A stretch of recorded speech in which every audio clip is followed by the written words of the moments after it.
Good day? Mga bossing another day another? Programming serye na naman po tayo.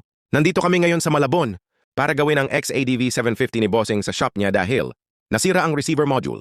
Matagal na nga natin nakausap si Bossing at may ibang programmer na din na tumingin sa unit ni Bossing at ang hinala na nga nila ay nasira ang receiver module ng XADV ni Bossina, pinalalamoving nga ni Bossing sa atin.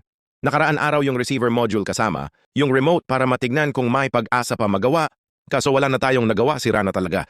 Ang receiver module ng XADV ni Bossing, sigurado na mahihirapan sila maghanap ng bagong receiver module ng XADV 750, kaya kinausap ko si Bossing na meron akong paraan para magawa ang XADV niya at sigurado makakamura pa siya at hindi na mahihirapan maghanap ng bagong receiver module, kaya pagtapos mapagkasunduan ng presyo, ay pumunta na kami sa shop ni Bossing dito sa Malabon para programa ng bagong receiver module ang XADV 750 ni Bossing. Kaya mga Bossing, ano pang hinihintay?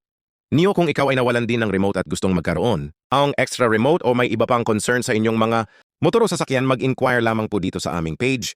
Murang-mura lang at mabilis pa at siguradong garantisado ka, ilalagay ko sa baba sa comment section ang lahat ng details at iba pa namin mga services mga Bossing. Maraming salamat sa panonood mga Bossing at kita-kits tayo sa susunod pa naming mga videos na i-upload. Ride safe always and God bless you all. Okay lang mga i-start.